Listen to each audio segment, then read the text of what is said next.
अस्सलाम वालेकुम dear students. आज हमने जो सीखना है वो ये है कि आपने लेटर किस तरह लिखना है। अक्सर देखने में आया है कि बहुत से बच्चे क्या ये रॉन्ग कर रहे होते हैं, वो गलत तरीका इस्तेमाल कर रहे होते हैं। आपने वो तरीका इस्तेमाल करना है जो आपके टेक्स्ट बुक में दिया हुआ है, उस तरीके को फॉलो करना है, आपने उस मेथड को फॉलो करना है। वो ये मेथड है कि आपने क्या करना है कि अपनी लेफ्ट साइड पे आपने एग्जामिनेशन आर लिखना है। अगर आपने राइट साइड पे लिखना है तो फिर क्या किस तरह लिखना है वो भी मैं आपको बताता हूँ। अगर आप चूंकि इसने यहाँ पे टेक्स्ट बुक है, जो टेक्स्ट बुक के मुताबिक उसने पेपर्स आपके चेक करने होते हैं, तो आपने हर लिहाज से टेक्स्ट बुक वाला जो मेथड है उसको फॉलो करना है। यहाँ पे आप लेफ्ट साइड पे लिखेंगे एग्जामिनेशन आर, उसके बाद आप कॉमा प्लेस करेंगे। कॉमा अगर आपने नहीं लगाया तो इसका मतलब है आपका नंबर कट गया। ये भी आपने ध्यान में रखना है कि कहां पे कॉमा प्लेस हो रहा है और कहां पे आपका फुल स्टॉप आ रहा है। ये चीज बहुत अहम है गई। आपने एग्जामिनेशन हॉल के बाद कॉमा लगाना है। फिर क्या जी, आपने शहर को मेंशन नहीं करना बल्कि आपने सिटी ए बी सी लिख देना है। सिटी लिख के साथ ही ए बी सी लिख देना है आपने।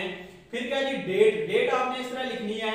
आप जून है, जनवरी है, फरवरी है, जो भी है आपने जून लिखना है, उसके बाद कॉमा, फिर जो तारीख है उसके बाद फिर कॉमा, उसके बाद आपने क्या लिखना है जी, सन लिखना है।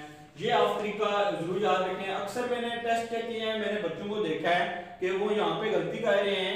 आप एक बार फिर देख लें कि आपने क्या करना है जी, जून, ठीक है जी, जून के जून आज क्या जी 30 है, तो आप 30 लिखें, फिर कॉमा प्लेस करें और फिर आप क्या सन लिखें। फिर आप जिसको खत लिख रहे हैं, अगर मदर को लिख रहे हैं तो आप लिखें माय डियर मदर, अगर फादर को लिख रहे हैं तो आप लिखें माय डियर फादर, अगर आप ब्रदर को लिख रहे हैं ब्रदर लिखें, अगर सिस्टर को लिख रहे हैं सिस्टर लिखें, अगर फ्रेंड को लिख रहे हैं तो फ्रेंड लिखें। ये आप के जितने भी लेटर्स हैं यहाँ पे सिलेबस में मौजूद हैं। आपने क्या करना है जी, आपके सिर्फ 5 किस्म के हैं। या तो आप फादर को लिख रहे होते हैं, या मदर को लिख रहे होते हैं, या फिर आपने लेटर लिखना होता है, ब्रदर को लिखना होता है, सिस्टर को लिखना होता है। ये 5 ही हैं और इससे के अलावा और कुछ नहीं है। आप यहाँ पे ठीक है जी, इसकी बॉडी स्टार्ट करें। आपने यहाँ पे लिखा है माय डियर स्टूडेंट, इससे थोड़ा सा आगे स्टार्ट लें। यहाँ पे फिर आगे लिखें I just received your kind letter, जो आपने इसकी बॉडी लिखनी है।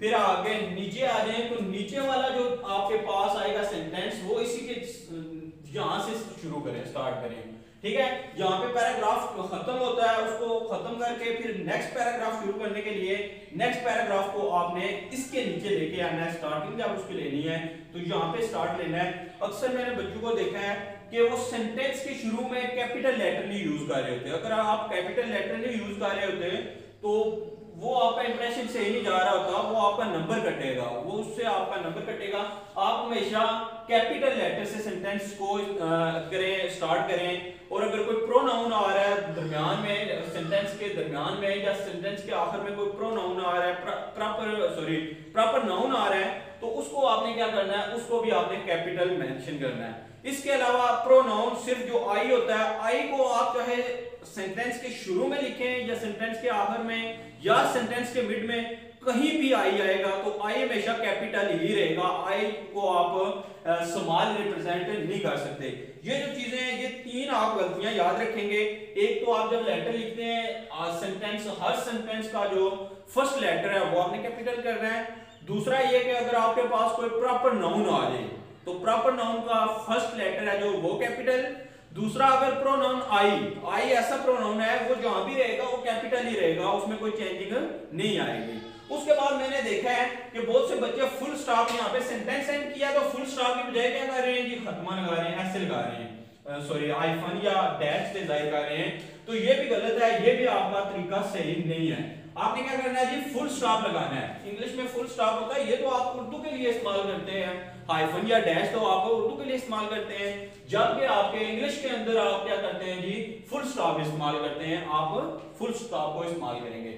अब जो नेक्स्ट है जी, ठीक है जी, आपने एक पैराग्राफ लिख दिया, दूसरा पैराग्राफ लिखना है, तो फिर आपने क्या करना है जी, इसी के नीचे आना है, यहाँ से पैराग्राफ दूसरा शुरू करना है, इसकी सीध में आके फिर क्या करना है जी, एंड जब हो गया तो आप लिखें जी विद बेस्ट रिगार्ड्स या विद बेस्ट विशेस या pay my regards to all at home. आप कुछ भी लिख सकते हैं, जैसा भी आप लिखना चाहें। उसके बाद क्या जी, आपने जहां पे एग्जामिनेशन आ लिखा है उसकी बिल्कुल सीध में आपने लिखना है यूज सिंसियरली, यूज अफेक्शनेटली, ठीक है। सिंसियरली लफ्ज रखें, ये आपके लिए आसान भी है। अफेक्शनेटली में आप स्पेलिंग की गलतियां कर देते हैं तो वो आपका नंबर कट जाता है। तो आप लिखेंगे यूज सिंसियरली, ठीक है जी। फिर उसके बाद आपने कॉमा देना है और फिर आपने नीचे नेम मेंशन नहीं करना, बल्कि आपने क्या करना है एक्स वाई जेड लिख देना है।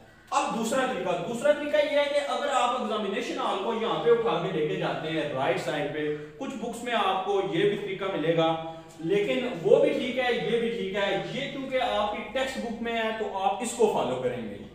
अगर बिलफर्ज आप यहाँ पे एग्जामिनेशन हॉल लिखते हैं, यहाँ पे फिर इसके नीचे सिटी ABC, फिर आपने डेट लिखनी है, जब आपने एंड करना है तो फिर यूज सिंसियरली भी आपने इसके नीचे लिखना है। अगर आपने यहाँ पे लिख दिया तो सारे नंबर्स आपके जो मेथड के 4 नंबर्स हैं वो आपके कट जाएंगे। आपने ये बात याद रखनी है। अगर एग्जामिनेशन हॉल यहाँ पे लिखा है तो फिर यूज सिंसियरली भी यहाँ पे लिखें, ठीक है। अगर यहाँ पे लिखा है तो फिर यहाँ पे आपने हाल में ये मेथड इस्तेमाल करना है, आपने वो वाला मेथड इस्तेमाल नहीं करना, क्योंकि आपकी बुक के अंदर उसने ये मेथड दिया हुआ है, बोर्ड की बुक है तो उसके अंदर ये मेथड है, तो आपने इसको फॉलो करना है। मैं उम्मीद करता हूँ कि लेटर लिखने का तरीका आपको समझ आ गया होगा।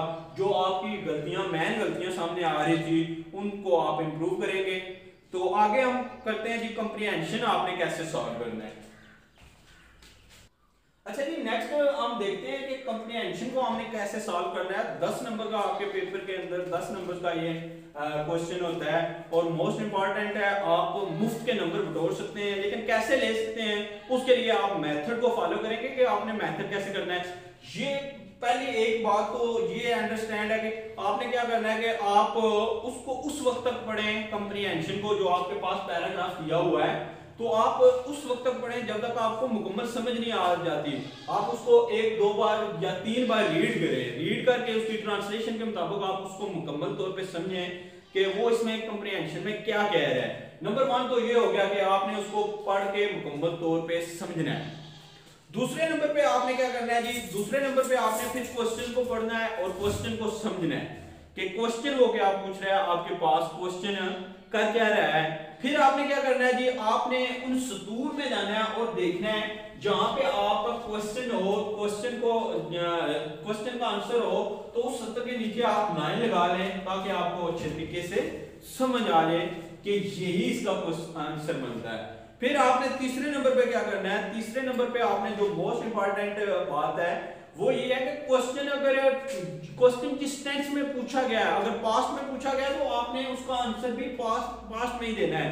ये नहीं है कि अगर उसने क्वेश्चन पास्ट में पूछा है तो आप क्या कह रहे हैं जी, उसका जो आंसर है, आंसर आप इसमें दे रहे हैं, प्रेजेंट में दे रहे हैं, तो ये रॉन्ग मेथड है। अगर उसने क्वेश्चन आपसे पास्ट टेंस में पूछा तो फिर आपका पास्ट टेंस में ही जवाब होना चाहिए, ना कि आप प्रेजेंट या फ्यूचर में जाएं। तीसरे नंबर पे आपने ये देखना है कि उसकी जो क्वेश्चन आप कर रहे हैं इनको अपने अल्फाज में आप सही तरीके से, सेंटेंस को आप कहीं पे गलत तो नहीं कह रहे, ठीक है जी। सेंटेंस जो ऑर्डर होता है वो ये होता है, आपने सब्जेक्ट है प्लस फिर वर्ब है प्लस ऑब्जेक्ट है, ये आपने उसकी स्ट्रक्चर क्या है कायम रखनी है। कोई भी सेंटेंस बनाते वक्त आपके पास जो इसकी ठीक है जी होती है सेंटेंस की जो स्ट्रक्चर है वो ये है कि पहले सब्जेक्ट है, फिर क्या जी वर्ब है, फिर ऑब्जेक्ट है।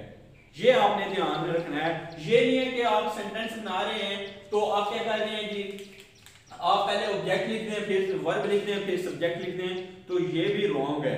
आप हालांकि आपने ज़हन के मुताबिक ठीक लिख रहे होते हैं, लेकिन क्योंकि आपने उसकी तरतीब बदल दी होती है तो फिर क्या आप कहते हैं जी, हाँ कहते हैं जी हम तो ठीक करके आए थे, बोर्ड वालों ने पता नहीं कैसे नंबर काट लिए जी, ये हुआ क्या है। तो असल जो मैन है वो ये आप छोटी छोटी गलतियां कर रहे होते हैं कि सबसे पहले बड़ी मेजर जो आपकी गलती देखने में आई है वो ये है कि हो सकता है उसने पास्ट में पूछा हो तो आप उसको प्रेजेंट में जवाब दे रहे हैं, या उसने फ्यूचर में पूछा हो तो आप उसको पास्ट में जवाब दे रहे हैं, तो वो क्या जी वो पूरा क्वेश्चन क्रॉस कर देगा। आपके 2 नंबर जो एक क्वेश्चन के होते हैं वो आपके कट जाते हैं, जिस वजह से आपके जो नंबर्स हैं पेपर्स में वो कम आते हैं और आप सेटिस्फाई होते हैं कि हम तो उसको ठीक सॉल्व करके आए हैं, हालांकि आपने गलती कर दी है।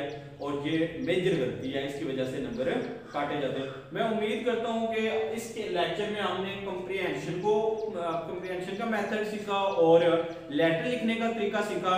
उम्मीद करता हूँ वो आपको समझ आई होगी और आप इसको अंडरस्टैंड करेंगे। इंशाल्लाह नेक्स्ट लेक्चर में, अगले लेक्चर में नए टॉपिक के साथ फिर हाजिर होंगे। तब तक अल्लाह हाफिज।